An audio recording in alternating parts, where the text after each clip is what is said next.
Hi everyone, welcome to this channel. It was a crisp autumn afternoon in upstate New York.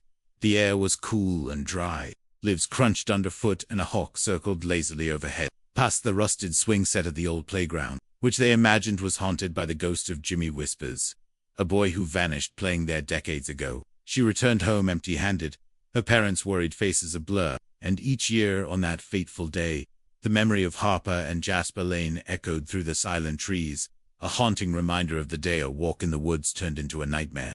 Days turned into weeks, the wound of her loss growing deeper, the hope of finding Jasper alive fading. He was testing his new thermal drone, flying it over the tree line, scanning the woods below. He had no idea that he was about to make a discovery that would change everything. The drone hovered above the trees, its camera lens picking up heat signatures moving below.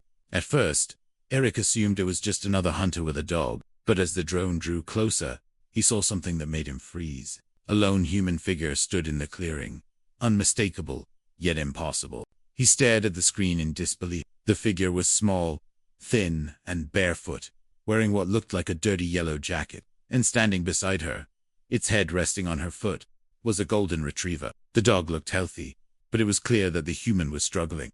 Eric felt a chill run down his spine. Could it be? He zoomed in, hoping to get a better look, and that's when he saw her face.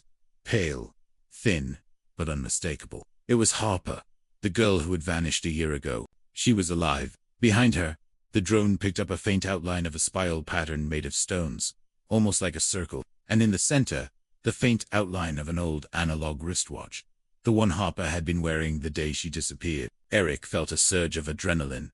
He had to get closer. Carefully, he maneuvered the drone lower, trying to get a better look, and that's when Harper did something that made his jaw drop. She looked up and smiled. She tried to convince herself that he'd simply run away, that he was out there somewhere, waiting to be found.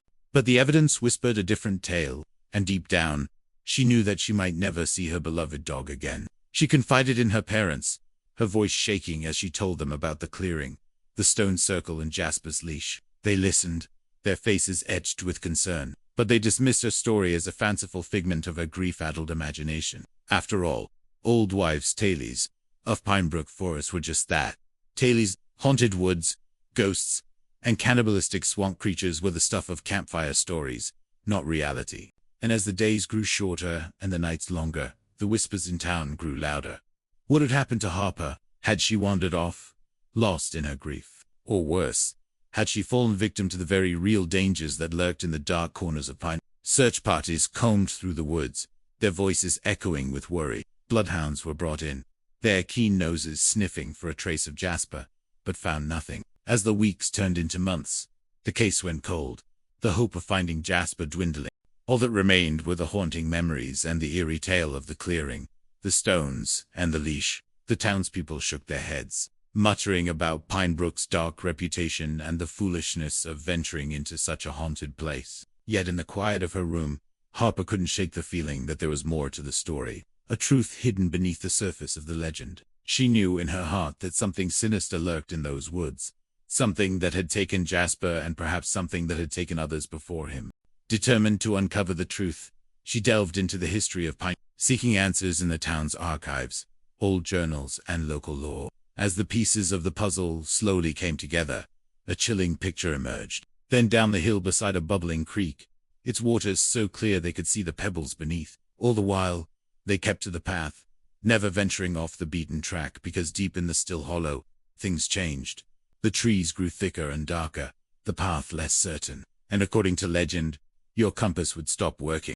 Eventually, that path led them to a clearing where the trees opened up, giving way to a vast, eerie stillness. And in that moment, as Harper and Jasper stood listening, the forest fell silent. Not a bird song, not a breeze through the leaves, not even the sound of their own breathing. All noise seemed to be sucked away, leaving only the heavy beating of their hearts. Harper felt a chill crawl up her spine despite the warmth of the day. An uneasiness came over her. She could feel Jasper trembling beside her, his tail tucked low. He whimpered softly, nudging her hand with his nose as if urging her to leave. For a moment, they stood frozen, caught in the strange stillness of the clearing. Then Jasper suddenly broke and ran, barking furiously, dashing deeper into the woods. Harper called after him, but her voice caught in her throat. Startled, she watched him go, his barks echoing unnaturally through the silent trees. Fear pricked at her. Was this part of whatever lurked here? Had he been taken? Without hesitation, she ran after him, pushing aside branches and leaping over fallen logs, calling Jasper's name, her heart pounding. But his barks quickly faded into the deepening woods, replaced by the frantic thump of her own feet against the soft earth. When she finally burst into the next clearing, out of breath and filled with dread, she saw nothing but more trees and underbrush. And then she noticed something odd, a narrow trail leading off the beaten path. It was barely discernible, but she could have sworn she'd seen it before. Had Jasper gone that way? Hesitantly, she stepped onto the trail.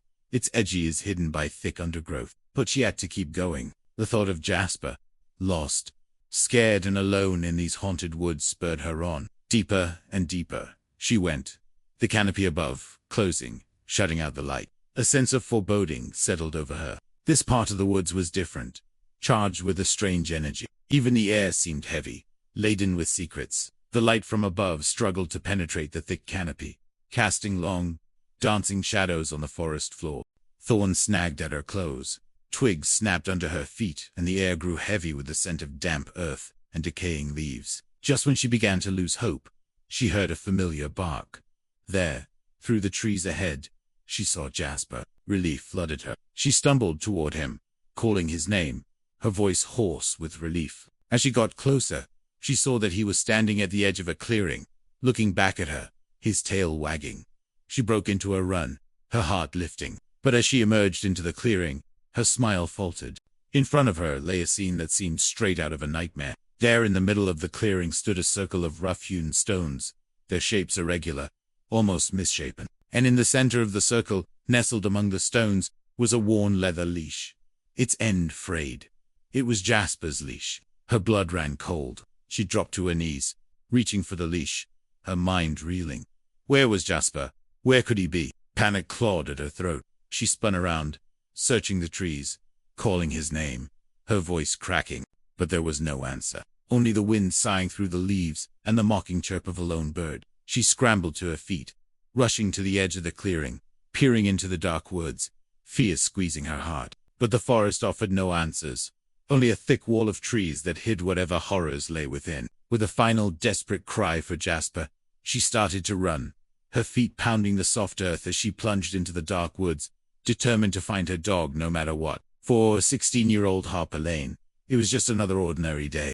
That is, until she decided to take her golden retriever, Jasper, for a walk along the edge of Pinebrook Forest, a sprawling woodland that bordered her neighborhood and stretched unbroken 4 miles around. It was the kind of place most people avoided after dark. Old folklore painted it as a haunted wilderness known locally as the Still Hollow, filled with swamp creatures, cannibals, and ghosts, who preyed on unsuspecting wanderers. Whether those tales were true or not didn't matter much to locals. They knew better than to venture inside. Harper, though, wasn't so sure about all those ghost stories. And besides, what danger could lurk in a bit of woods? So she and Jasper walked right in. For their daily stroll, they followed the same route. She searched for hours, the forest growing darker, colder as the sun dipped below the horizon. But it was no use.